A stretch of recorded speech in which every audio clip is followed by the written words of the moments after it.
ઇન્દોરના આગેવાનોએ જાણ કરી કે અમે આ પ્રકારનું એક અમે બ્લડ ડોનેશન કેમ્પનું આયોજન કરવાના છે. મને ખૂબ ખુશી થઈ, કેમ કે આ વર્ષમાં મારા રક્તદાન બાકી હતું. એટલે મેં એમને કહ્યું કે હું તૈયાર છું અને મારો યાદ કરાવજો કે હું આવીશ, ચોક્કસ આવીશ.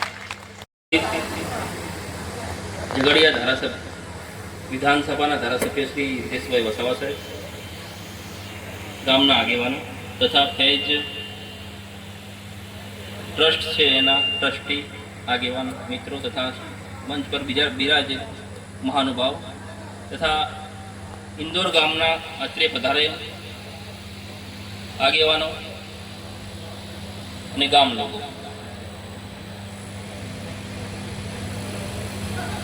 અહીંયા મને આમંત્રણ એ રીતે મળ્યું કે અમને આવ્યા ઈદ છે, ઈદનું મિટિંગ લીધી અમે, શાંતિ સમિતિની મિટિંગ.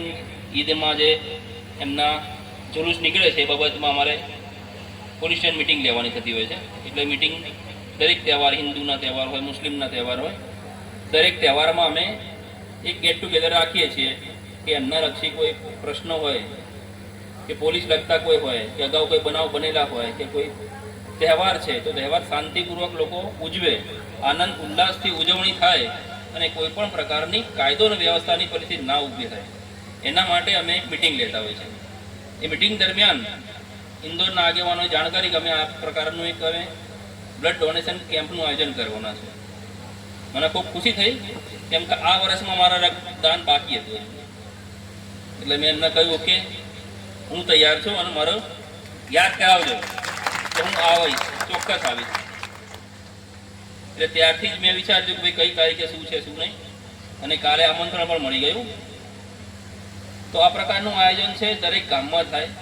રક્તદાનથી આપણા શરીર વર્ષમાં એકાદ વાર ડૉક્ટરની પછી સલાહ મુજબ, આપણા ડૉક્ટર હોય એની સલાહ મુજબ કે આપણે કેટલી વાર કરી શકીએ છીએ, તો વર્ષમાં ઓછામાં ઓછી એકવાર આપણે કરી શકીએ છીએ.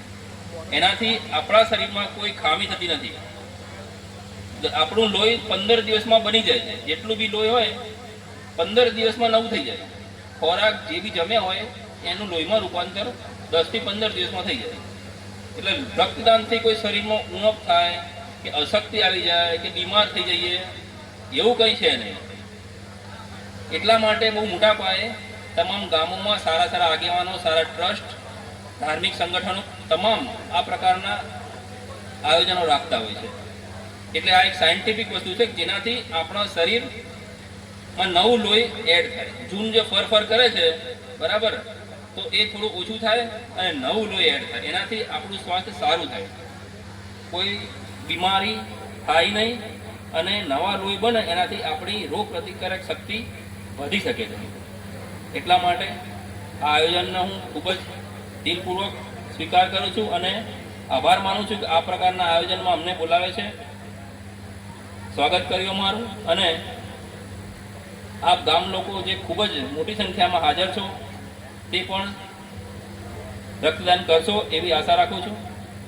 Thank you. જય હિન્દ, જય ભારત.